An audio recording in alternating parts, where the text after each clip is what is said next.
Hello and welcome back to the Macca's Talk Hockey podcast where me and my good friend Dan are going to talk about the English ice hockey news, signings.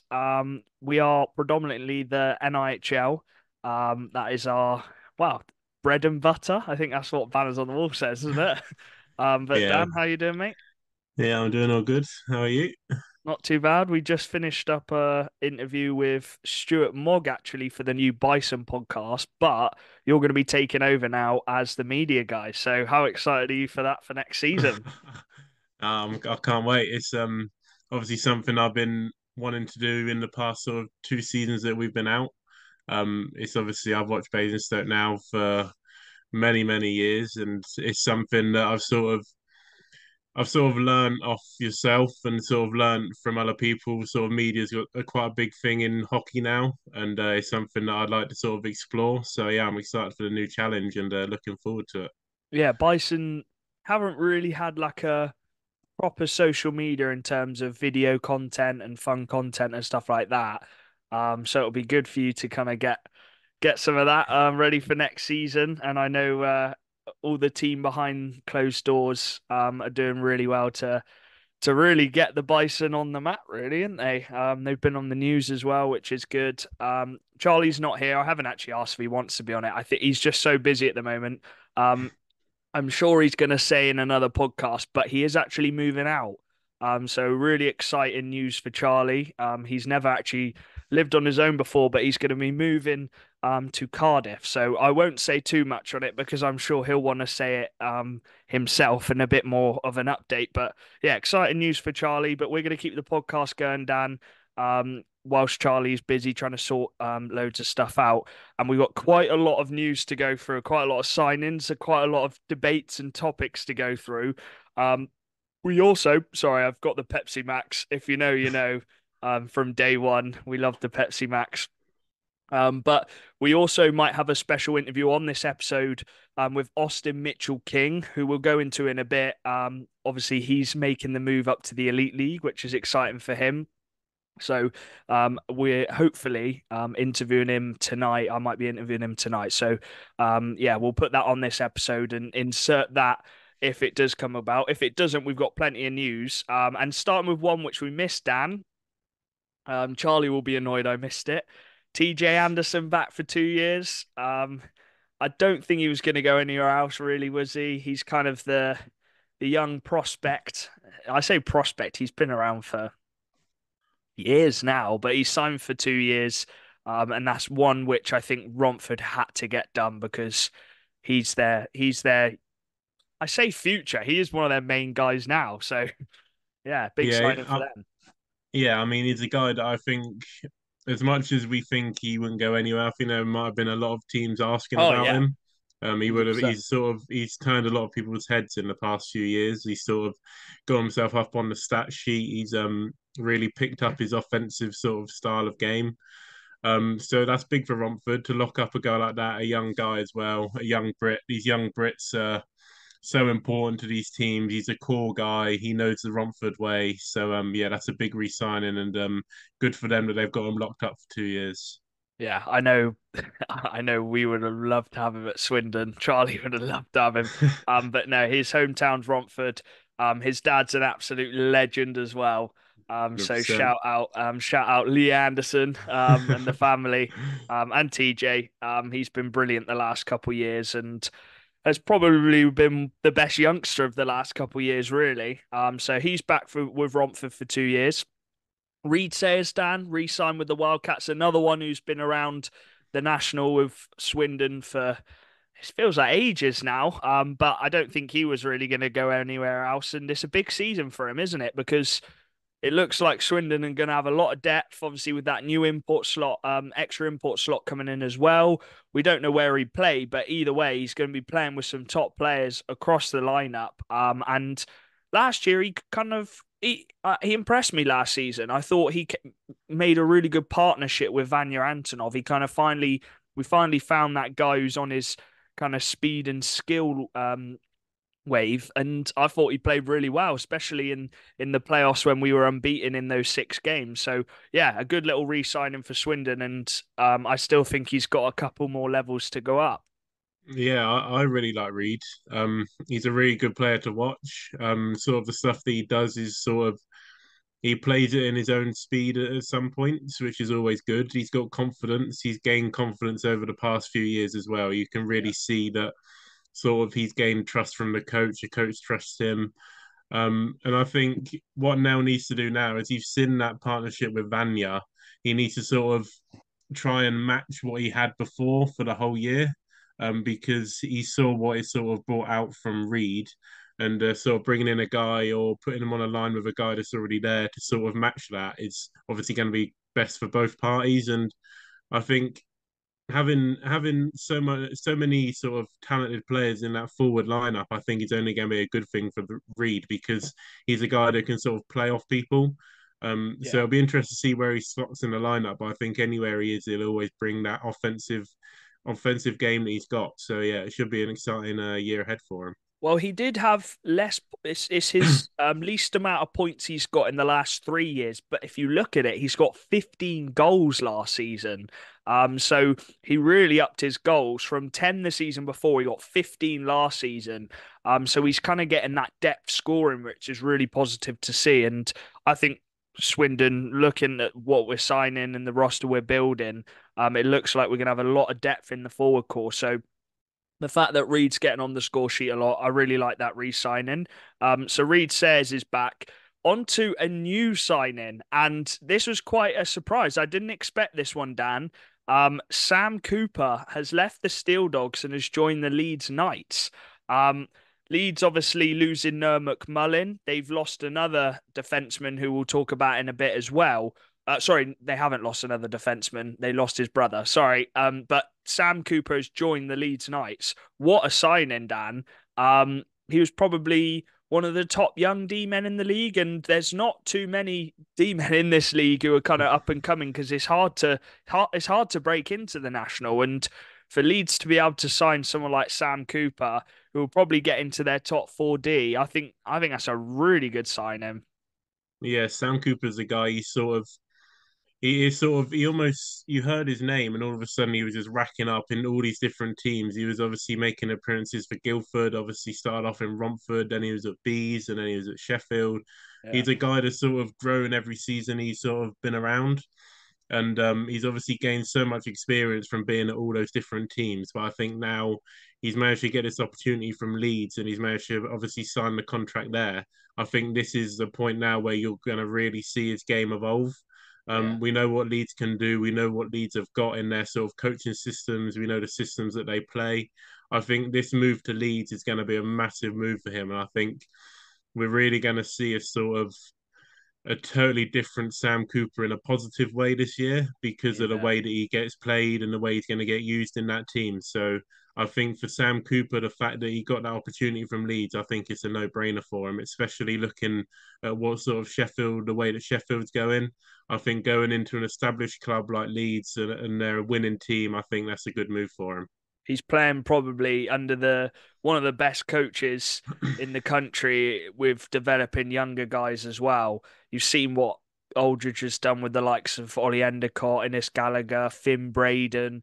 Um, I think he's going to fit straight into Leeds. Great signing. Don't get me wrong, he's got a lot to learn, and I think last year there was games where he struggled, but that's because he was on the top pair, Dan. He was against some of the best players in the league, and that's only going to do him well. And I think now playing under Aldridge, who has his way of playing, which I think will suit Sam Cooper, very good breakout pass, good skater.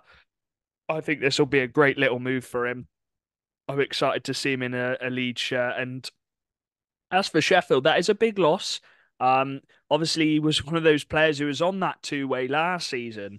And we all thought that he'd be their kind of younger guy who'd develop through the ranks, but it's not worked out like that. And he's decided to go to Leeds, and who wouldn't want to?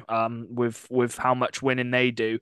A signing for Telford, a re-signing, someone who, let's be honest, Dan, we thought a bigger team, not a bigger team because Telford are a big team, but someone who was at the top maybe one of the leads, MK Swindon, might sign him. But Henderson's re-signed with Telford. That is a statement for the Tigers, isn't it? Having Henderson and Thompson from the start of the season, um, that's massive for them. Henderson for us was one of the best imports, wasn't he? I think his all-round game, but both ends of the ice, he did the defensive work and then also got the output to get both of them back next season. Wow, like fair enough, Telford.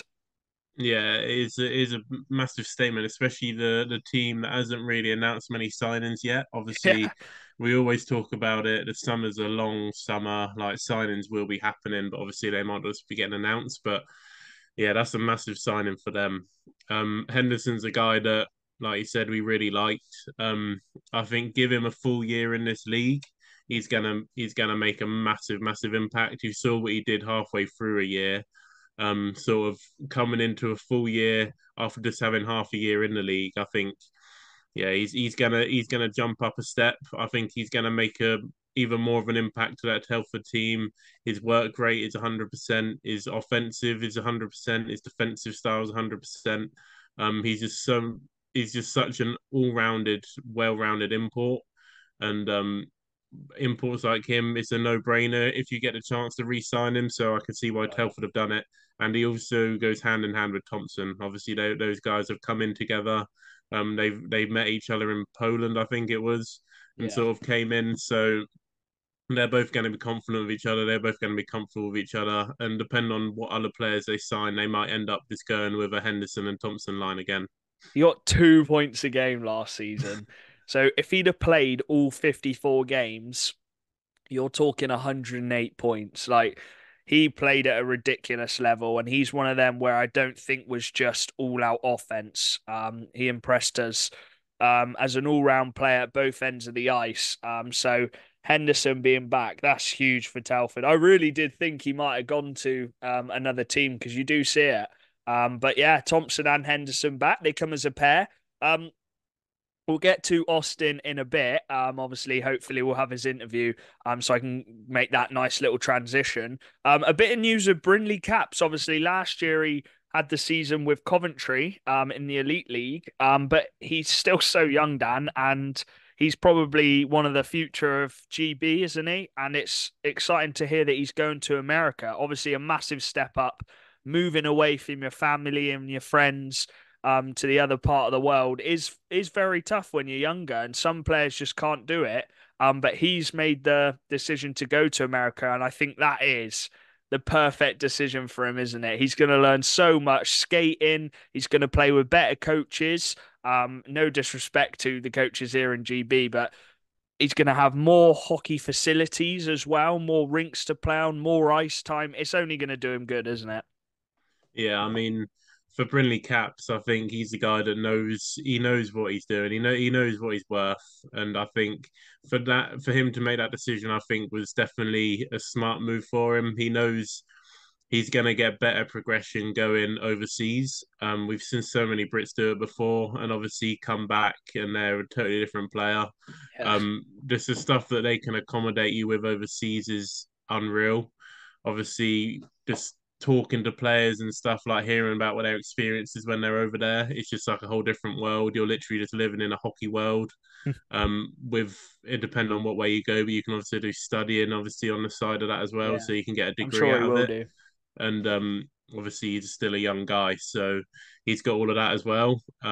So I think, yeah, going overseas with him was a no-brainer, and I'm excited to see what sort of progression he makes when he's out there. Yeah, well, I'm looking forward to the next under 20s GB now because he is probably going to be the main man in that tournament. So good luck to Brindley going to USA. Obviously, we've had him on the podcast a couple seasons ago. Right then, Tremblay leaving the Steelers. This caused a bit of controversy online between Elite League fans and National League fans. Now, first of all, I think a lot of us saw this coming. Sam Tremblay is an unbelievable player. For me, he was the best center in the league last year. I think all round game, just both ends of the ice, just a monster. So hard to get the puck off.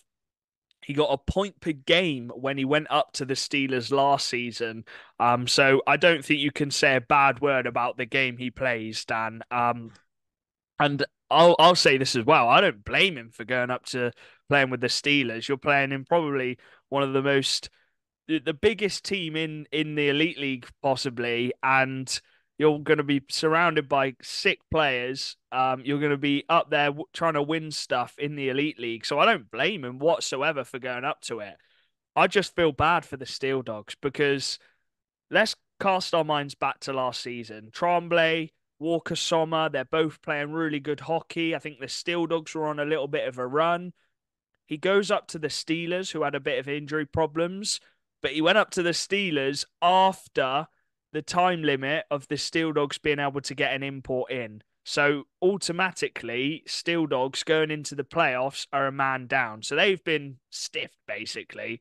And I completely understand, right, that they're owned by the same person. So technically he can do what he wants, and that's fine. They're owned by the same team, and their priority is with the Steelers. But that doesn't mean that Steel Dogs fans, Dan, can't be frustrated. And one of the things which I think we're not annoyed about Tremblay going to the Steelers. The bit which frustrates us, Dan, Charlie made a good point. He said it's the fact that the Steel Dogs are promised things and have this whole positivity around it, and oh, we want to do this, we want to do that, and say that Tremblay's going to be back next season, the contract signed, and then he's gone, and it's like that is so harsh on the Steel Dogs fans, and I completely get it's a business. I completely get that. I'm not arguing against that at all. I'm just saying look at it from a Steel Dogs fan point of view, who were here before this takeover as well, when Steel Dogs are winning things under different ownership and stuff like that. It is tough, isn't it? And thankfully, they'll be able to replace this player, Tremblay, with an import because the season's still 2-3 months away. But it is a gut punch, isn't it, for Steel Dogs fans? Yeah, it is tough. Sort of, they've always said that they're not using Steel Dogs as a feeder team, but the more sort of news that comes out, it almost Yeah, looks I'd like they rather are them being just used. be honest and They are say, do you just know what I mean? being used. I hate the whole that's the bit which frustrates me and Charlie the most. It's the whole trying to turn when Tremblay left last season to the Steelers, it was but he's going to be back next season. Don't worry, Steel Dogs fans, he will be back. And then he's gone again, and it's like, okay, we all saw this coming. Do you know what I mean? I'd rather them just say it. Do you know what I mean? Yeah, yeah. I mean, it's the thing that they're doing. I mean, I've said it on podcasts before. The thing that they're doing is a good thing. Yeah, I would like to see it sort of with the Brits that they've got. I'd like to see them get the opportunities, but yeah, I when would you're also. taking the imports as well in a league that's got 16 imports anyway, it's sort of like you almost do look at it and you're like, wow, like Steel Dogs really are just sort of supplying all these players for this team. Like they're just getting them used to the UK and then just bringing them over, and it's like in a league that's got 16 imports, you shouldn't be having to take imports away from a national team. You should be able to supply your own. And I get it, Tremblay's an unbelievable player, and we don't know what sort of went on behind closed doors. He might have had the option if he wanted to stay in Steel Dogs, and like we said, I don't blame him for taking that Steelers offer because why wouldn't you? Um, but at the same time, obviously, Steel Dogs, I think fans now just need to understand that these players aren't always going to stick around.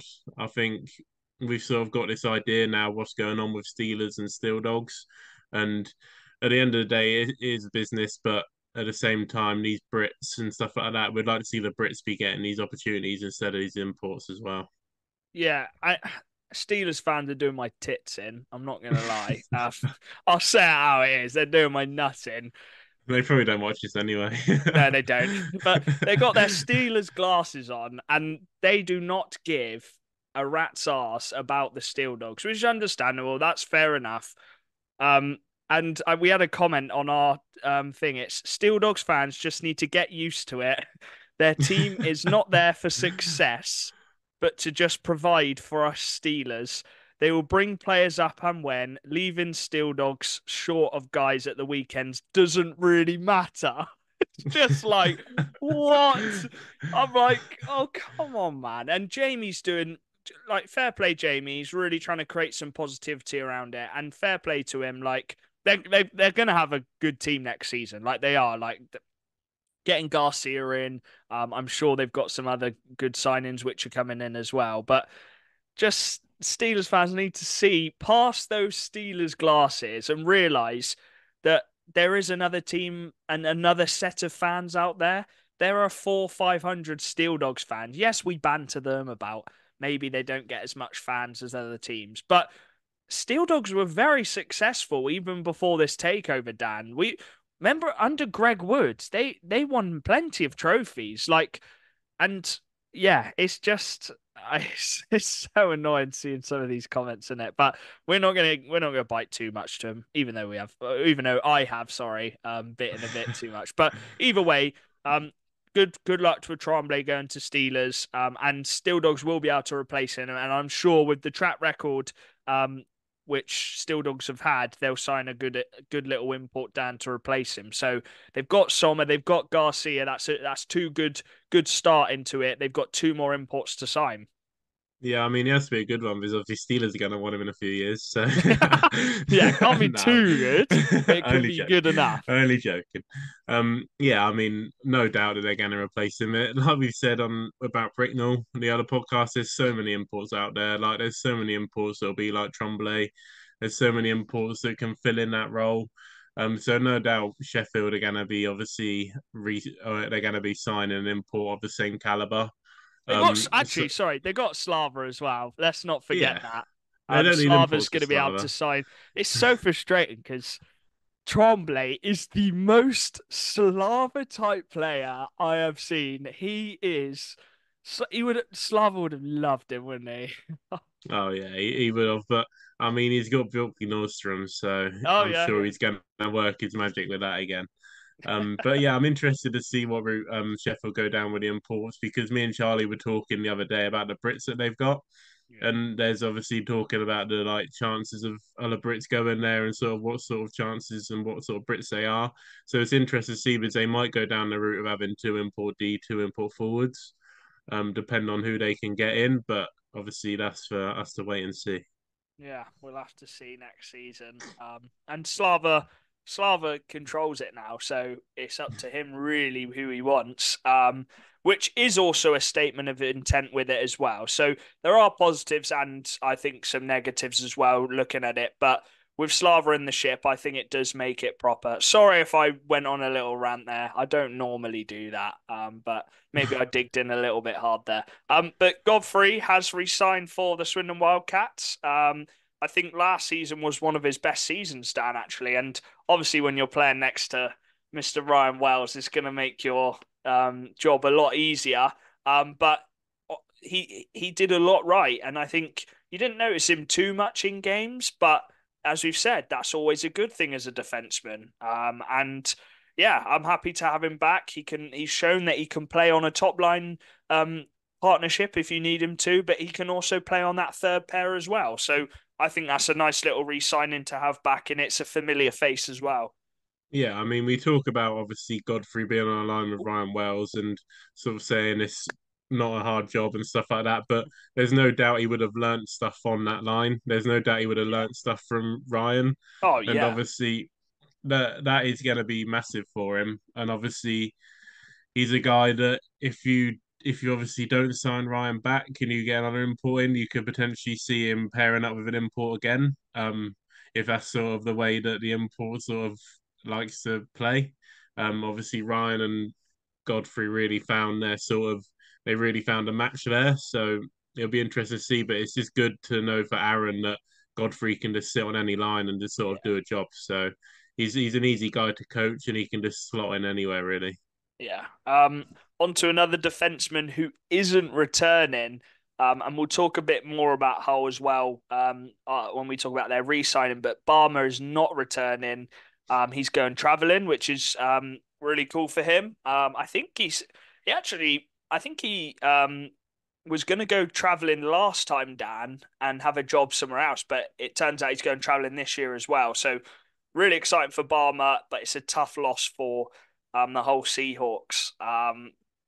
We always mention that Barmer size hole. Well, they've got another Barmer size hole now because he's not back. Yeah, it's just tough, isn't it? It is really tough.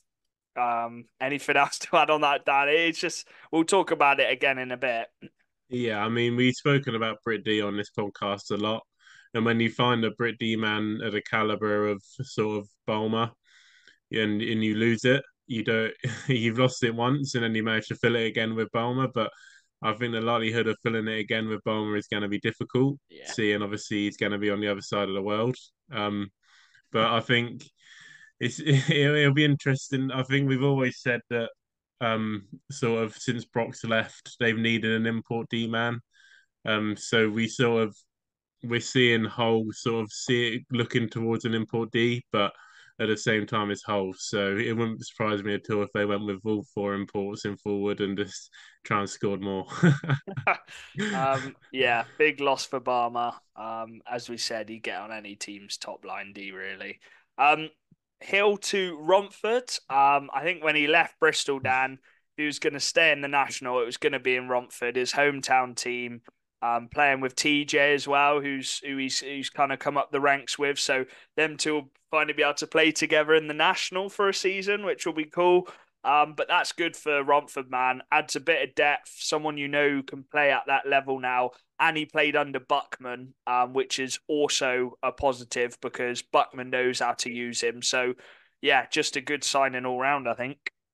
Yeah, it's I think that Buckman appointment really sort of made this move happen. I think Buckman was a well-respected coach back when obviously TJ and Ewan were both kids as well. And they're obviously playing in the juniors. So I think bringing in Buckman is a good move because now Ewan can come into this team sort of like he was before, but obviously a few years older and a few more years of experience at this level. So he's going to be able to come in and sort of show what he's got, and then also Buckman can sort of he knows what he's working with. Obviously, Yeah. I was speaking to Lee as well, Lee Anderson the other day, and he was saying that Buckman knows what TJ can do. So I think it's sort of good for both parties. I think these players are going to know what they're being coached by, and this coach is going to know what he's sort of using. So I think it's going to be a good move, and I think we're going to see. I think we'll see a different Ewan Hill this year because of the coach he's under. I think he's Yeah. going to be used in a different way, but obviously that's for Buckman to know and sort of for what he puts out there on the ice. Yeah, he was still at 2 or 3 points a game when he was at the Buccaneers. Robson has re-signed with the Phantoms again. Wasn't going to go anywhere else. He did actually have his testimonial yesterday as we were recording on Sunday. So yeah, a lot of old names coming back to that one, which was cool. Stepanek was there. I think Bebres, Billin, Johnson. So a lot of people come back for that. Testimonials are always really fun. But yeah, Robson re-signs and again can do a good job on that defense. He was good in the playoff against Swindon. Just shutting them down and yeah, again, not under Slava though this year, but they've still managed to sign a lot of those players who were part of that team. So Robson's back. On to the big boy one then for Hull, and it's caused a bit of talking online. They have signed Jordan Stallard or Geordie Stallard from the Fife Flyers. Um, he was drafted in the fifth round for the Winnipeg Jets. He never actually got a game in the NHL. But he did play in the WHL and then he went to the ECHL. Then he went to U Sports, where he did well. He got a point per game in the season he actually played a full season of. And then he come to Manchester, only played 5 games, went to Germany, he then went back to America, Dan. So he's had quite the travelling.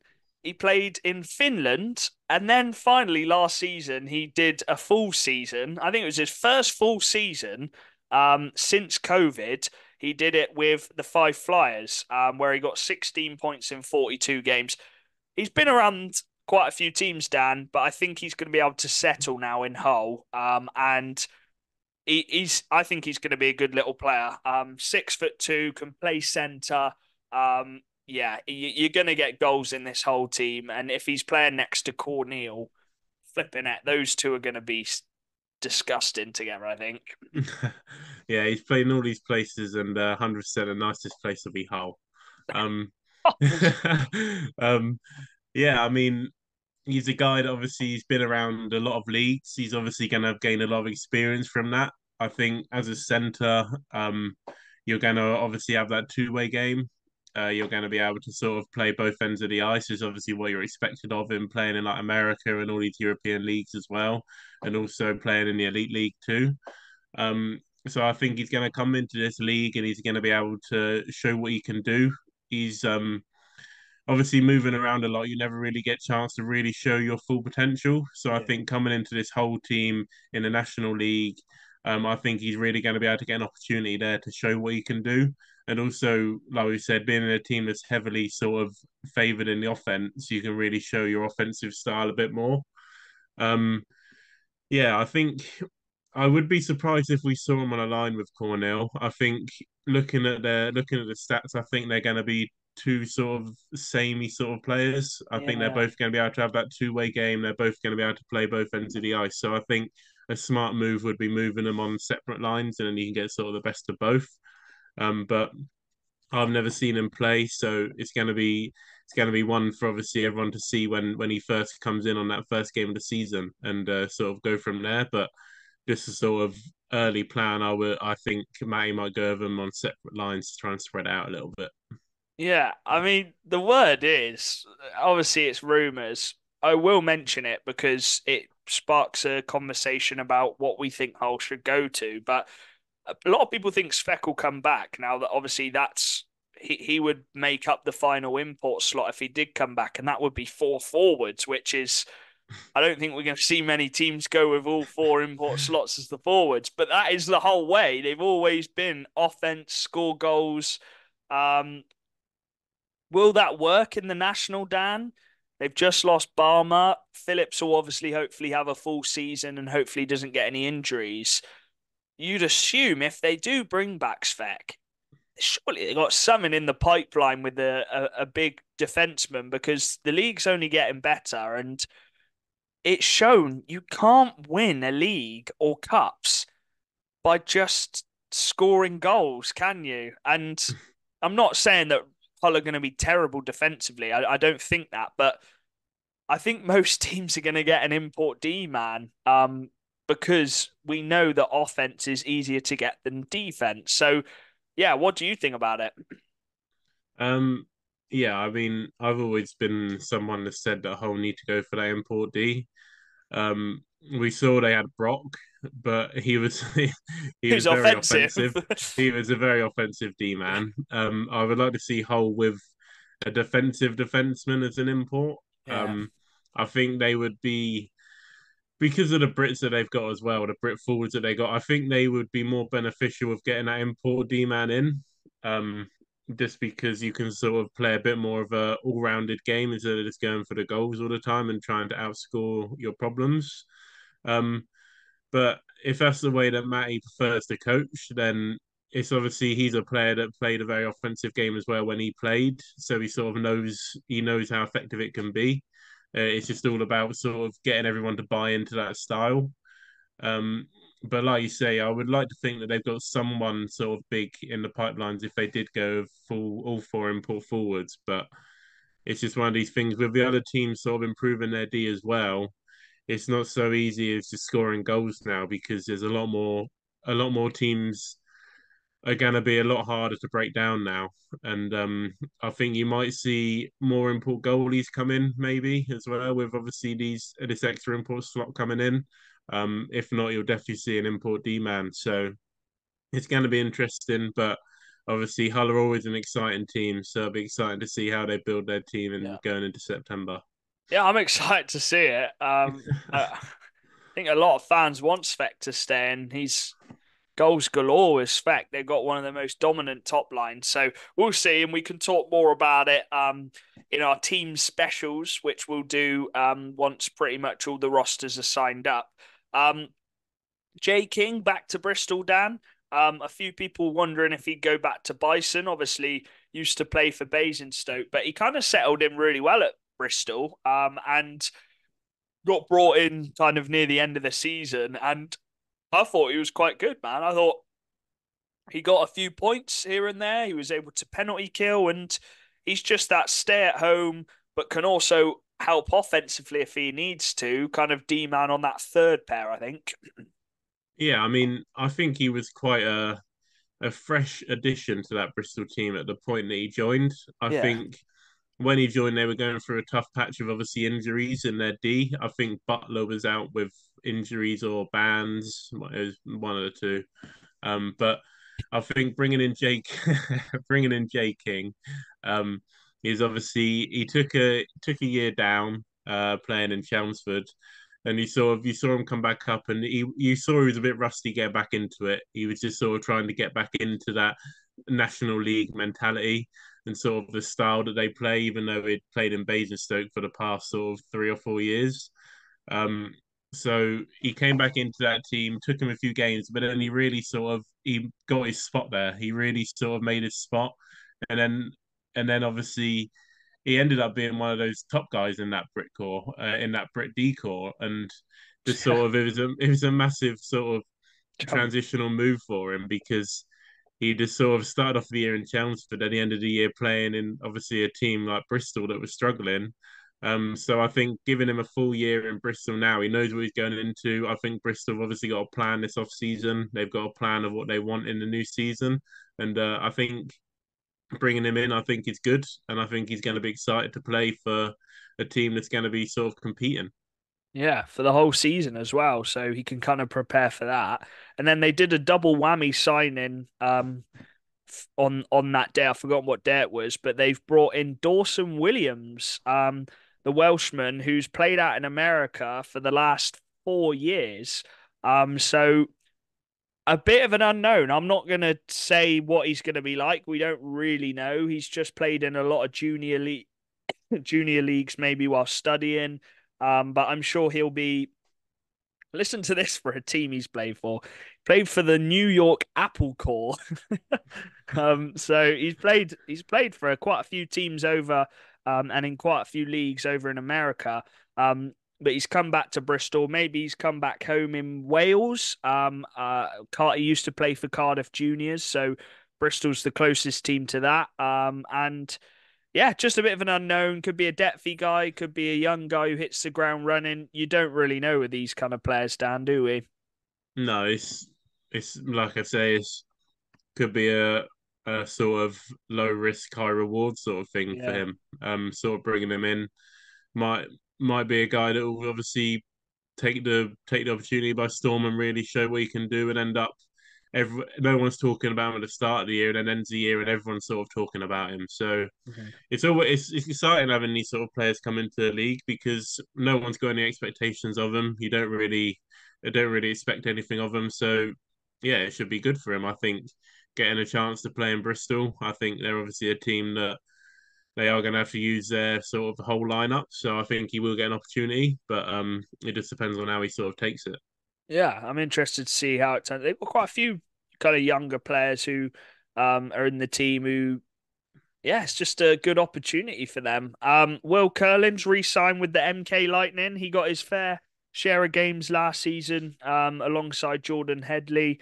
He obviously won the playoffs with the Lightning, so can't complain about that. And I think he's just a nice guy to have in that team, that dressing room. Dan, he filled in for Headley in the playoffs when he wasn't playing great, and sometimes you need those players to kind of raise your game up. And I think they've kind of established themselves as one of the best kind of goaltending duos in the league. Yeah, I think for me that playoff sort of appearance that he made sealed it. I think the way that you can sort of just call upon him whenever you need him, just sort of bring him into these tough games, bring him into these playoff style games. Obviously, as a backup, there's obviously a bit of you that expects to be in these sort of style of games, but not Yeah. as much as a starter. But the fact that MK can obviously trust him, they can call upon him, they can bring him into these games is a massive positive for them because you want both goalies to sort of be ready. And I think a big thing for MK is they're able to sort of start curling, but they it doesn't feel like they're playing their backup. He still Yeah. could be a starter in this team in another team Yeah. in this Yeah. league. So I think yeah, having the sort of 1A 1B of Curlin and Headley. I know we've said about it on the pod before that we're sort of a bit sort of reluctant about having a 1A 1B because sometimes it doesn't work. But I think Headley and Curlin have really they know their worth and they know their sort of they know what they're playing for. So I think they've got a good healthy partnership of a 1A 1B there, and I think It's a bit. it's big for MK to carry that through. I still wouldn't say it's a 1A, 1B. I think it's more Headley is the number one. We saw that in Coventry in the last two weekends of playoffs. Headley come in, and I think he actually needed Curlin to come in, and then that kind of motivated him, and he was locked in the Coventry weekend. I think Curlin knows he's the backup kind of thing, but if Headley doesn't play well, you can trust Curlin to be the starter. So it's not so much a 1A, 1B. I think it's more of a, I don't know what the other phrase is, but he Headley's the starter, but Curlin can also play as a starter role as well, and they just complement each other well. And he also knows Curlin that Wallace will play him. He's not just going to be a backup goalie who's just going to sit on the bench. Yeah, Wallace trusts to play him as well. yeah, I think that's what sort of adds to that healthy relationship of having a goalie duo because Headley knows that if he doesn't play well, Curlin can come in and put up a Yeah, performance and sort of take that spot. So you've got that sort of healthy sort of you're always fighting for that spot, which is good. And Curlin knows that obviously, like you said, Wallace is going to play him if Headley does have a bad game, and Curlin knows that he can fight for that spot. yeah, So yeah, I think there's always that in the back of their mind as well that their spot isn't always safe like other goalies in this league. So they sort of try and play to the best of their performances, or Curlin will play to his best when he gets that opportunity as well. yeah. And if Headley gets an injury, you got a nice goalie to come in. Ollie Endicott re-signing with the Knights again. Think everyone wouldn't have seen him anywhere else really. He's been really solid under Ryan Aldridge. He's played in all different types of roles. He's kind of developed that third line grinder role, but it can also score big goals when he needs to. I always think back to that horrible game where I was sick all bloody game, but he scored a snipe Dan to put him in the lead 3-2. And that was a massive game on the road. And he can produce those moments, Ollie. So yeah, Ollie Endicott back with the Leeds Knights. We don't really need to speak too much on him because you know what you're getting with Ollie. We've had him on a few times as well. Ethan Hahir has actually left the Knights, and Dan, he was a day one. He was a day one from the Leeds Chiefs. He has been a long servant for the Leeds Knights or the Leeds. Um, oh, why does it escape my mind? Leeds Chiefs. Chiefs. Sorry. But he's been a long servant, and what a kind of career he's had with them, winning all that. He's been a part of it all, Dan. And it's good. I think it'll be sad. A lot of Knights fans are sad to see him go. He did such a good job for the role he had. And there was a reason why Aldridge kept re-signing him over the years. But time for a new kind of opportunity for him. Yeah, I think he's been around that team for so long, and he's been able to find that role that he's comfortable playing in. Obviously he's played under three different coaches while he was there. He's obviously played under Zajac, he's played under Dave Whistle, then he's played under Aldridge. So he's found that sort of role that he's comfortable playing in. So I think now he's able to move around this league and sort of he's got something to show, he's got something to give, and I think you see it with these players. They sort of find their identity in the team, and then they can sort of evolve it around the league. Yeah. And you've seen players like that play his role. You've seen like Jacob Ranson, players Yeah. like that. People players that put in 100% every shift. They always have a role in any team. You can't really match what they can bring to a team. So there's no doubt he's gonna slot into whatever team he goes to. But whatever team picks him up, I know they're gonna get a player there that's gonna put 100% in every shift, and Oh, he's not gonna ever put in under 100%. He's only gonna put in over. So I think he's gonna be a massive pickup for any team and a massive energy boost to whatever line he's on. yeah. That's one thing you cannot knock him for. He works his arse off every single game. He makes the most of every shift as well. So, good luck to Ethan. I've always said I think he never gets talked about, but he's the loyalty he's shown for Leeds and season upon season. He hasn't complained, he hasn't moaned, he's just done his role. So I know he's getting the love from the Knights fans as well, which is really nice to see. So it'd be interesting to see where he goes. Does he go down a league and becomes a top guy in that league, or does he become another part of another team in the national? So we'll have to see. I know Hull have a sign in possibly tonight, so maybe he could go over to Hull. Yeah, We'll you have got to three see. teams with a signing tonight. You got Solway, Hull, and Peterborough. Oh, okay. So We'll have to see. We'll have to see. Do we add them in this episode? I'm not sure. We'll have to see if I re-record something by the time this comes out. The final announcement before we get to Mitchell King is the Bison head coach, Jeff oof. Flanagan. And this was kind of the main one, Dan, we were waiting for before any other signings can get made for the Bison. And yeah, I don't think many people saw this one coming because it's quite new, isn't it? It's someone who's coached around different countries in different leagues, but Steve's put a lot of time in to find the right one, and I think this is a really good appointment. Yeah, I mean, he's got a bit of a link to Basingstoke. If people have read it, he was assistant coach in Basingstoke in 2003, 2004. About 4-5, So 4 or 5, yeah. I really. mean, I was only 1 years old, so you can let me off with that one. Yeah, so he's obviously been the assistant coach there, so that's the link that he's got with Basingstoke. And then since then, he's been around a load of different places. He's been around the youth sports. He's had 2 years in Japan, which is quite weird. It's sort of not something you see a lot, but no doubt he's going to have gained a lot of experience over those years of coaching. Um, One thing as a Bison fan, I'm glad to see, and I've said this to a lot of Bison fans, I'm glad that Steve hasn't just gone out and gone the first guy he's looked at. He's actually put in time, like you said, put in effort to actually find the perfect guy for this team and the guy that he thinks is going to bring this team a sort of competitive look on the ice. I think having so long in the youth sports, obviously he's coached a lot of younger players, a lot of younger guys, so he's going to know how to sort of get the best out of these young guys' game. And also, we've spoken about the youth sports as being quite a defensive sort of league. It's quite a sort of defense first, so I think he might bring a sort of defensive look on this Bison team. He might sort of focus a lot on the sort of two-way games, sort of playing both ends of the ice. So I think, yeah, I'm excited to see what sort of style he brings to Basingstoke, and I think it's going to be a style that we haven't really seen before.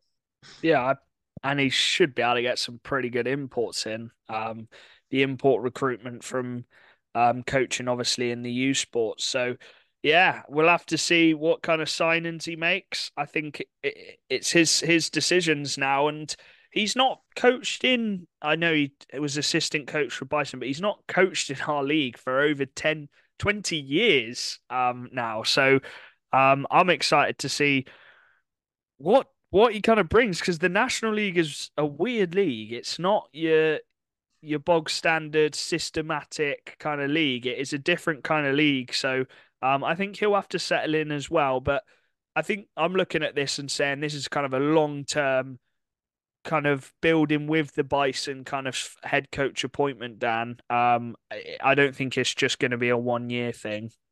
No, and I think also another thing that you can obviously know from coaching in America and stuff like that, they analyze every single little play. Yeah. And Steve in the meeting, like meet the owners thing, Steve said that obviously Instat is a massive thing around the league now. Obviously, all the coaches follow Instat. They break down plays and stuff like that. So this is a guy that's going to be used to doing all of that. He's going to be used to play like coaching with video. He's going to be used to breaking down shifts for players. He's going to be able to have these sort of one-to-one chats with guys.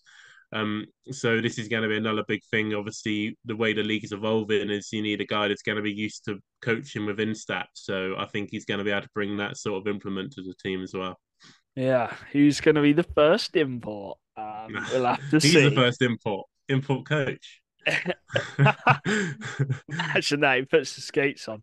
Um, right, the final little announcement is Austin Mitchell King to the Elite League, the Glasgow Clan.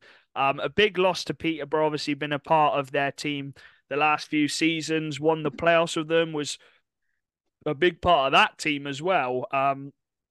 Played some very good hockey under Slava, but he's chosen to step up to the Elite League. Dan, obviously the opportunity, and I think he gives his all into every shift. He's going to be a grinder, but he can also chip in with the points. So I'm excited to see what he kind of does at that Elite League level. And we've kind of compared it to like possibly what Nathan Ripley did at Coventry, where he was able to chip in with points, but was relied on in the defensive zone and stuff like that. So I think that's kind of what I'm expecting from Austin going up to the Elite League. Yeah, he's a star that Brit that I think would suit an elite league spot. Obviously, there's a lot of people talking about Brits in this league and how like they should be in the elite league and whatever and stuff like that. But obviously, because they put up so many points in the national league. But this is a guy that I think if you did put him on that third and fourth line, he would give you a product in the Yeah. end. Um, and obviously, we credit any National League player that takes the opportunity of going up to the Elite League. And we obviously wish them always the best of luck because it's always good for the National League if there is a player that sort of can solidify themselves into an Elite League role. Yeah. So we'll obviously be watching him closely. But like you say, I think the way that he plays suits the Elite League. And I think that's going to be a positive for him. And now he's got a good sort of base to his game, and now in the elite league, and he can just sort of take that next step up, and he can really work with the coaches and sort of evolve that style of play that he's got. Yeah, well, we'll learn more about it because we'll cut to hopefully the interview with him now. So hopefully you enjoy this little interview. And welcome back. I'm delighted to be joined by another special guest, Austin Mitchell King. How are you doing, mate? Good, thank you. How are you? Yeah, not too bad. Obviously, the news come out this summer, nice and early. You're making the step up to the Elite League. Congratulations. Thank you. Quickly, how did it come about? So I'm finishing my university degree next week. Actually, I've got two exams next week, Oh, so I'm good luck. finishing university. Thank you. Um, so then I just thought this is probably the best time to give it a go. So let Slava know. Slava helped me get in touch with some coaches and sort of just went from there. Nice one. What's your summer been like? Obviously, it's been announced now, so you've got a few months to just kind of prepare. Are you going to be living up in Scotland? Yeah, I'll be moving up there when just before pre-season starts. So not sure on all the arrangements yet, but yeah, probably about third week in August, mid-August, I'll be heading up there to start pre-season camp. Nice one. Let's take it back to the start then. Obviously, you grew up playing in the Coventry Blaze kind of system, Yeah. the under 15s and the under 18s. And I think you actually played a couple of games for them as well, the last few seasons on like you stepped in now and again. But what was that kind of like growing up in the Coventry Blaze Academy? Yeah, it was good. I mean, it's close to where I live. I'm only 15, 20 minutes down the road from Coventry, Nice. so yeah, so it's ideal for me. Made a lot of friends there and relationships that I keep revisiting every summer when I skate in Coventry. So yeah, it was good fun and yeah, definitely helped me. As part of Um, that as well, you got a shot with GB. You played in the under 18s, under 20s. I was going through the team actually on your last year with the under 20s, and there's some very good players in that team. You got yeah, Alderson, Cade Nilsson, Alex Graham, Stentor, loads of them playing in the National League now and some in yeah, the Elite League. But the one which stood out is Cade Nilsson. You know, you're actually going to be playing with him next season. yeah, Um, and Joe Hazeldown as well. He Hazeldine was as in that well, down yeah. row. I bet it's nice to have like a few friendly faces. Did that kind of help your decision? Yeah, I mean, I know all the Brits up there in Glasgow, so that's definitely going to help me settle in. Yeah, just it's going to be fun. Kate's a great guy. Joe's a great guy. Like I've known them for years, playing against them and then playing in teams as well with them. So yeah, it's definitely going to help my moving in process, I guess, and fitting into the team. What was it like playing for your country then? Obviously, you got to represent them quite a few times. And yeah, as we just mentioned, it was a very stacked roster as well. Yeah, no, it was good. It was really fun. And then my first under 18s year, we won gold in Estonia, and that was the Oh, team with nice. like Kirky, Yeah. and yeah, so that was a good time too. But yeah, playing for GB is what you want to do as a kid growing up in the English ice hockey scene. So to be able to do that multiple times, then it was yeah something special. You also got the opportunity to go out to Canada and play in Canada. Now, I know Brinley's actually just made the decision to go out to America, which is really good for him. But what Yeah, was it kind of like playing in Canada at such a young age and kind of getting that experience over there? yeah, it was a completely different style of hockey, different lifestyle as well. Because I went to a school that you train first thing in the morning, do gym before then you go to school. Oh, So your days a bit longer, but at the same time, like it's what you want to be doing, getting up, getting on the ice straight away, getting in the gym, and that's just how like a lot of the kids over there have it. So to have that opportunity and sort of use that to help my development was yeah, it was really fun and really beneficial for me too. obviously, you played in juniors in England, but how different was it going over to Canada? What were like the main differences? Obviously, you get more ice time. You're able to go on the ice a lot more because there's a rink around every corner. But Yeah. what kind of major differences were there? Because you were still so young. Yeah, I mean, it definitely helped being in a school that everyone sort of had the same idea and the They're same goal. obsessed over there, aren't they? Yeah, they are. So, yeah, it's just the volume of people who play the game over there is obviously so much higher, and there's so many different leagues and different teams, and yeah, it's just you can go down. Like I remember after school in the winter time, we just me and the guys that I live with, we used to just like walk down the road 10 minutes and jump on a outdoor rink and just play with just random people. Like I got literally like of all ages. Yeah, like it was insane. We'd just do that all night. It was just different out there. Seriously different out there. I guess their equivalent of play, like you just said, playing hockey against some randoms is like us going to like a football court and Yeah, like a meeting some five-a-side lads thing. and Yeah, playing five-a-side down there. So it's just hockey obsessed over in Canada, isn't it? it is. Yeah, it's a great place as well. Obviously COVID struck then, and that kind of changes a lot of things. But you made the decision to come back to the UK and kind of play men's hockey for the. Would you say men's hockey for the first full season? Yeah, so originally during COVID, I'd actually signed to play juniors over in Canada. Okay. Sort of take sort of a gap year and just play a year over there again, Yeah. and then see what happened after that. But due to like the travel restrictions and everything, I wasn't able to get back out there. So they did what's it called the Spring Cup, the national one. There was like four teams. Oh, the series. Yeah, yeah, Yeah, yeah. yeah. So I played for Telford in that spring series. I think it was against Sheffield, Swindon and Swindon, Romford. Romford. Yeah, that was it. And then the Elite Series decided they wanted to do like what the Elite League wanted to Yeah, they do. had a whole drafting So process, didn't yeah, they? I text. I think it was either Danny Stewart or it was Tommy Watkins. I can't remember who I text saying, "Oh, do you think it's worth just sticking my name in to see what Yeah. happens?" And it got selected to be on the roster with Coventry and went to Nottingham, and that was a good time as well because we were obviously completely isolated in the hotel room. Yeah. All the meals and everything were provided, skating every day. So that was definitely a change from the norm that we'd had for the last year, sort of like locked in our houses and yeah, just freedom was the garden sort of thing. So it was a good time that as well. Met some new players and some obviously players that are still playing in the elite league now. So yeah, that was sort of I guess inspired me to keep putting the work in and try to get back to that level. Well, you mentioned Tom. Was he a big influence in coming to Telford? Because I remember that first season watching you, and for some reason, I think you just always did really good against Swindon. You always just ended up scoring against the Wildcats. So I was like, it's This guy's pretty good. I haven't seen him play before. But yeah, how was that first season in the National League for Telford? Yeah, that was a good year. We won the league that year as well. So Yeah, obviously there was a lot of experienced guys on that team, and getting like taking little bits off them and learning and implementing and changing from juniors to adult hooky. It was, yeah, very very useful for me as a player.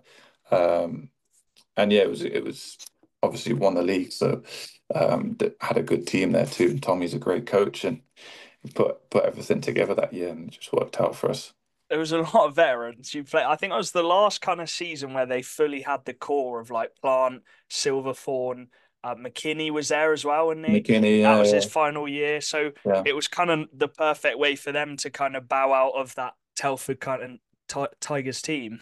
yeah, yeah. No, it was definitely had a very strong team that year, and I think we all won the season with a few, like five, maybe 4 or 5 games left in the season. I can't I remember what think it actually Swindon was. was the team who was competing Oh, really? against you, Yeah, and you just beat it. Yeah. yeah, yeah. No, it's yeah, And then you made the decision, obviously, to go over to the Peterborough Phantoms, and yeah, just talk us through how the move came about there. Obviously, Slava was in charge. yeah. Slava was in charge. So I'm at university in Loughborough, so driving to Telford was quite a lot, a few Yeah. times a week, and then on the games having to meet the bus somewhere or drive myself to the game because me Hopper obviously lived in Nottingham, so I Oh travelled yeah, to yeah, yeah. Telford with Hopper and his dad a lot of the time.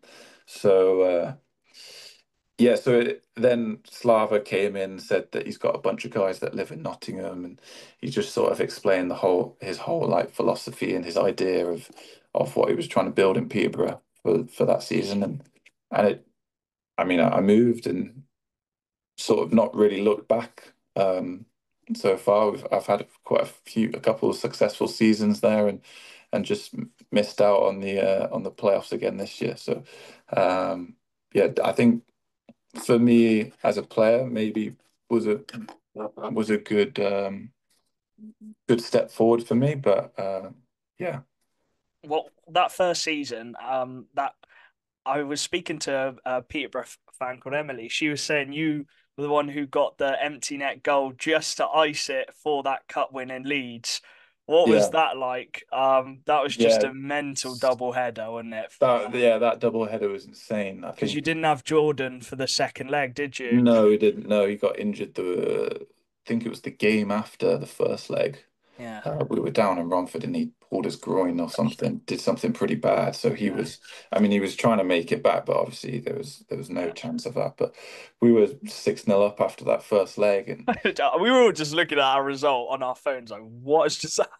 yeah, like I couldn't quite believe it at the start, but obviously we turned it on and wanted it like at that home leg and made the most of it as well. So going into that Leeds away game was, I mean, there was, how Leeds play at Oh, home. Like there was always that doubt that they if we don't can do it stop. to them, they can do it to us, sort of Yeah. thing. So sort of trying to manage the score line and try and see out the game was it was definitely difficult. And it just so happened that towards the end of the game they were pushing for, I think they needed 2 more goals Yeah. and they had a power play or something. It just so happened that it landed on my stick just outside the zone. I had a breakaway with an empty net, so that wasn't with, I think, like 10 seconds left on the clock. So by that point, everyone was sort of jumping around on the bench, and yeah, it was definitely a good feeling tucking that one away. But You had a um, really good team that year as well. Obviously, you had Glennie, who's now with us, but yeah, just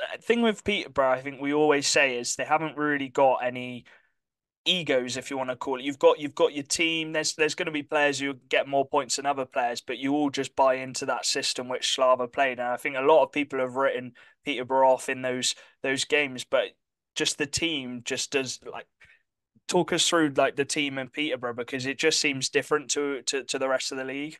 yeah, yeah. I say this to a lot of people that when I talk about my time in Peterborough and the team that they have there is just from day one you feel like you're part of the team. Like everybody's so friendly, everyone gets on with everyone.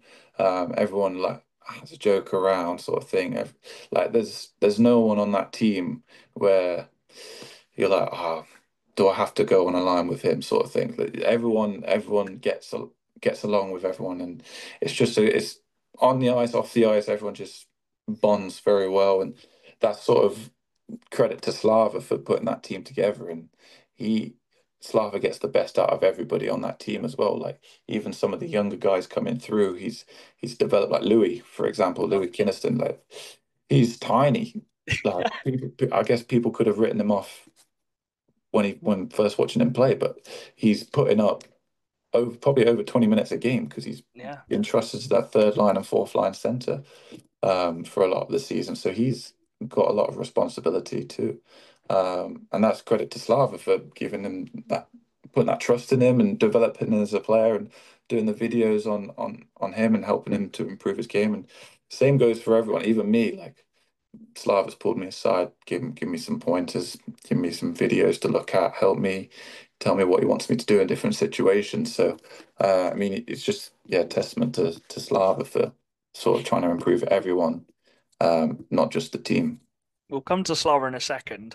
That playoff kind of run then, you had a tough kind of run into the playoffs, and it got to the playoffs. You then got some injuries, and you talk about. I think the key thing I've taken from what you just said there is no one cared who they played with. They all just stuck in, bought into it. And I think you ended up on a line with Paddy, and was it Weldon was the center of the second line?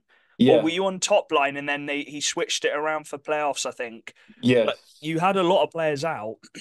So I think if I remember rightly, we changed it for the final just to try and Yeah, mix it up a bit for the Leeds game. So the semi final, I want to say I was with Ivan. Who was it? It might have been Lucas and Ivan. yeah. I Or think it Jed. was I you can't guys as remember the who's. top line, yeah. Yeah, and then you switched it around to try sort of bring something different to for that Leeds final game. Um, and obviously, well, we won the game in the shootout. So yeah, it worked. Slava's willing to take these risks, and he does his video on every team. So he knew what their weaknesses were and where we could improve and target sort of their weaknesses to give us the best chance of winning that playoff final. What was the emotions like in that? Because I wasn't even a fan of any of the teams, and it got to that overtime period, and Billy's got an open shot and he just missed it. I'm like, oh my gosh, I feel so bad for him because he was probably one of the players of the game in that game. Obviously, he just come through. He's another one who's got that trust from Slava. It goes to a shootout, and Bradley's got to score to win. Um, Pulls off and that he ridiculous does, move, yeah. and suddenly it's back in your hands. But yeah, talk us through the emotions through that. Did you end up taking a penalty shot? I would have done, but I was in the box. Oh, So oh, so were you yeah, the one who took the penalty? yeah. Well, Oh, I did. I don't. So that what happened was, I think 3 on 3, I had an open net back door, but yeah. I got like a stick across my wrist and got taken down. Oh, And then the puck's gone over into the other corner. And then for some reason, the refs called me for a penalty. Still no idea what for. So I don't know whether he's seen something that I and no one else, and even watching the video, has seen, or he's called the wrong guy. So I had to watch the rest of overtime in the penalty box. oh my goodness, I didn't And realize that. and then not being able to take a penalty shot. And apparently Slava on the bench was like, Austin, you taking third. And then guys are looking around at him like, Austin's in the box. Yeah, it was antagonizing, like watching in the box. Did And you have to then, watch the shootout in the box yeah, as I had to well? watch the shootout in the box. Oh I my think goodness. on the video when Fed scores that last one, I'm the only one coming from a different direction. So yeah, it was. I mean, I remember telling when Fed stepped up to take that second penalty box. I remember second penalty shot. Sorry, I remember telling the guy in charge of the door just to open the door because I You. just had so much confidence that he was going to score it. Uh, yeah, We'll get on to Ferrara then, because that playoff run was just ridiculous. Ever since he's joined Peterborough back again, I talked about it doesn't matter who gets the points, but flipping heck, he's put up the points the last couple seasons. I think he scored a penalty shot in the group stages against Leeds that season as well, Yeah, against Gospel. yeah, Yeah, yeah, yeah, so yeah, yeah. he's just so clutch, isn't he? I Yeah. think he's up there with one of the best players in the league. I agree, and he's even off the ice. Like helps Slava a lot. I know him and Slava have a lot of phone calls away from the rink as well. So he's almost an assistant coach. I know he's the captain, but he's almost contributed just as much as Slava contributes. So yeah, he's such a professional guy and brings so much to that organization. Yeah, I've got nothing bad to say about Feds, to be honest. He's yeah, perfect captain to have there. Nice one. How would you kind of sum up here? Actually, we'll go on to Slava quickly. Obviously, Okay. you said he had a bit of an influence in you going to getting that opportunity for Glasgow as well. But how much has he helped you throughout your 3 years at Peterborough? As a young lad, I think you joined when you were 20 years old or Yeah. 21. Yeah, well, yeah, it must have been 20, I think. So, Yeah, yeah, huge. Honestly, huge. I couldn't thank Slava enough. He's helped me become a very close friend of mine as well, and I'm sure we'll stay in touch now that he's moved to Sheffield too. So, yeah. um, yeah, he's played a massive part in my career and so far, and helped me significantly. So, yeah, I can't thank him enough. If you had to choose a memory or moment from Peterborough, then what would you say has been your favourite It's got to be winning the playoffs. I think it's from the just penalty box? yeah, it's just such massive underdogs in that playoff run and being able to sort of I think we beat Leeds in the at home in the like the round robin, I Yeah, he guess did. you'd Yeah. call it, and then to win in overtime in Hull and sort of put them out of the playoffs and go into Coventry That because was it Ferrara was again. yeah it was yeah. Um, and then taking it into Coventry as well. Just being underdogs in that whole playoff that year was especially with the injuries and how short we were, and yeah, it was a great feeling that. Moving to Glasgow, then obviously you've had a couple. You played in that elite series. You've played a couple times for Coventry. You must be feeling really excited to kind of get a taste of that elite league action and be part of Glasgow. Yeah, I've heard nothing but good things from Glasgow, so it was, and especially with Corey being the head coach there, I just thought it Oh was yeah, the best opportunity and the best place that I could develop as a player and just sort of try and make my well, not make a name for myself, but sort of cement my position in a lineup and yeah, just try and do what I can to contribute and um, yeah, I guess just look forward to the opportunity that sort of presents itself to me up there and I yeah, bet you're excited. I think you'll be training pretty much most days as well. So yeah, it will fully be revolved around hockey. It's none of yeah, this. You've got yeah. uni to worry about as well now. You'll fully be focusing on the Yeah, hockey. yeah, yeah. Full time. I think that they said the practice 4 times a week, and then they're in the gym three of those 4 days as well. So it's going to be full on, and I'm excited as well because yeah, living with and being around guys that have played in top leagues all around Europe and North America. So it'll be good to learn off those guys too, and sort of experience Glasgow next season with them. Couple quick fire questions then before we come to an end. Who's one of the hardest players you've had to face then during your time in the National League? As this is a National League podcast, it can be a forward or defenseman. Player, good Someone who you question. come up against, you're like, oh, this is going to be a tough one today. Um, I always think the games against Swindon are tough. As I know it's not a player, but I remember like games against Swindon, We have just some because of good games. their style of play, and obviously you guys have got the better of us last season by Apart from the playoff some semi-finals. yeah, apart from the playoff semi-final, yeah. I can't think of someone that stands out that as a player would It's more like as teams that we come up against that I find more difficult, maybe just because of the depth and the style of play or the rinks Yeah. contribute. But player, I'm not sure. I'm not sure about that one. Uh, Talking about rinks, I was going to ask, which is your favorite and least favorite rink to play in the national? Favorite, least favorite. Um, I quite enjoy playing in Peterborough. I know a Thing lot of is, I people. said this on a podcast episode a few weeks ago. I don't mind the Peterborough away trip. That it might not be the best ice rink, but it's not as bad as people say. I don't think. No, I don't think so either. And we've got warm changing rooms, warm showers. Like we've got a nice room. Going onto the ice, we've got the fans behind us. We know how to play in that building. Yeah, I enjoy playing in Peterborough. Probably my least favorite rink would probably be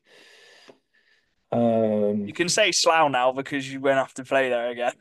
yeah, I didn't mind Slough actually. I thought I had some good games in Slough. The neutral zones in both Slough and Solway Yeah, throw you off a bit. it's weird, isn't it? It's strange. I hated playing in Basingstoke, so I'm sort of glad that I might not have to do Never that. going I back. won't have to do that again this next season. So I'm sure um, their ice and rink will be a lot better though if it's hopefully, yeah, hopefully. But yeah, not this season, but in previous years, I'd say Basingstoke is my least favorite. nice one. Who's kind of your buddy, I guess, who you've been playing with the last few years? Who's kind of the guy you always loved playing with? I'm Um, sure there's a lot of players, yeah, but there's a load of them. Favorite one. I enjoyed playing with Salem and Dunks this year. I thought we yeah, were that was a nice little line. we were having we had some very good games between us, and obviously Salem put up a. Mate, how good was he? He was insane on the he was playing through a bit of an injury as well at the Really? time. So Mate, he was unreal. he was yeah that playoff weekend he was insane, and even the week before as well. Well the whole of the season to be honest we were able to turn it on in games and situations. But yeah, probably say Salem and Dunks to be fair. Yeah. We were just talking off camera, but who do you think is going to win the Stanley Cup then, as you are a fan of the NHL? Uh, I think Florida would do it. To be honest, Oh. I think they will. I'd like Oilers to do it. Um, I quite like quite a lot of the Oilers I team. just want McDavid to win one, man. Yeah, same. Yeah, and I've got a mate over in Canada that I went to see a few years ago, and he does like summer training with. Well, he helps out as coaching on like the McDavid and Really? Drysdale training sessions in the Oh my summer. days. So he's like quite close. Well, not close to them, but he knows and Yeah, spoken yeah. with all of them. So um, for that reason, I'd say Oilers too. So I think Florida will do it, but I'd rather Oilers win. Good answer. And I was just going to say, did you manage to get? I forgot to ask. Did you manage to get to a few games while you were out in Canada? Yeah, so I saw a couple Maple Leafs games because I was sort of in the Toronto area. Did you have to pay loads of money for that, or did you manage to get it for free? One game I got in for free because one of the guys on my team at the time had his dad was in the NHL PA, so he Oh, could really? so the Players Association. So after you retire, you can join the Players Association.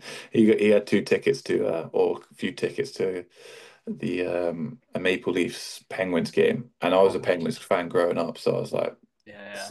thrilled I've with not that. actually So watched Sid yet. I've watched quite a few. I've watched Alex Ovechkin earlier this year, McDavid, but I yeah, haven't watched Sid yet. I really want to watch him before he retires. yeah, it's the little things that all of these like special players do that are just like next level. Yeah, Yeah, it's insane. that's kind of what Ferrari can do in it. Yeah, yeah. One final message then. Obviously you've spent the last 3 years in Peterborough. A little message to those fans who's kind of supported you over the years. Yeah, I mean, I saw a bunch of them yesterday because I played in Scott Robson's Oh yeah. testimonial. So I saw a bunch of them yesterday, and they've got nothing but nice things, and I appreciate everything that they've done for me and the team over the past few years. So yeah, very thankful to have played in front of them, and yeah, who knows? what happens down the line. Maybe I'll be back there in I don't know, like 10 years time, however long. Yes, maybe. Who knows? So They don't have a brand new rink by then. well, yeah, maybe, maybe. But yeah, yeah, we've not got nothing but good things to say about them. So I appreciate everything that they've done for me and the teams. It's good to see a lot of those core guys sticking around, though. I know Slava's got a new challenge now, but they've still signed a lot of those core guys to carry the Peterborough on for next season. Yeah, no, I'll be keeping tabs on the NIHL as well. So Oh, I forgot to ask. Sorry, playing against your brother. I thought your brother had an unreal season last yeah, year, he had a probably very his good best year. season in a Telfordshire, and he's back there for I think it's another 2 years. Just I think it's just the one because Just he's doing the same as me where he's at university, so he's Oh, got okay. a Yeah, year yeah, as yeah. well. But how was it playing against him? Because he really took a step up last year. Yeah, he was top this year. He was really good. He had a great year, and I think it can only get better for him as well. I Oh think yeah. he's obviously put the numbers up. He's maturing as a player and as a person in the league. So yeah, there's nothing. I've got nothing but good things to say, and our competition between us, like brother on brother, was it was fun throughout the year because I think we won the first game, and then they won two games, and then we won another three games after that, or some. It went something like that. So it was always close, and the rivalry was hot compared to previous years. So Have you played with him? not on a proper team, like growing Really? up in juniors, like we Yeah. played up for my like under 18s or whatever. So that's the only time we played on the same team, but we've never played properly like full season on I'd the like same to team. see it at some point. Yeah, I'm sure it'll happen at some point. So yeah, that'll The be good. sky's the limit for him, to be fair. He's still so young as well. Yeah, yeah, definitely. Nice one. Thank you, Austin. I appreciate Thank that. you. Good luck. Good luck for Glasgow. We'll be keeping tabs on you to see how you're doing. Thank you. And enjoy the rest of your off season, mate. Thank you. You too. Nice one. And welcome back. That brings us to the end, Dan, of another episode. Quite a lot of signings to cover there, and I'm sure there's going to be plenty more over the next week as well. Still a lot of imports to be signed by other teams, a lot of new ones. I think the only new one really is Stallard and Garcia. Are those two the only new ones? Yeah. I think so. So we've got so many new imports which are going to be announced by the teams, which will be fun. So hopefully that drags on throughout the summer. It is nearly June now as well. But yeah, if you haven't already, check out the Bison little Charging Ahead podcast where Dan's going to be interviewing a few players on there. Anything else to add, Dan, other than come on the Oilers? 2-1 up currently um, against Dallas. yeah, I mean, roll on next season for the Leafs, I guess. Oh yeah, the Leafs are out. But yeah, Oilers, come on, this is the year. Come on, Florida look good, man. And we're not even past Dallas yet, so we'll have to see. But yeah, we'll be back. I don't have a date when we'll or yeah, we just put the podcast out when we think there's been enough signings, enough players to announce. So make sure to follow all our socials at Macca's Talk Hockey, Insta, Twitter, Facebook, and yeah, we'll see you in the next one. Peace.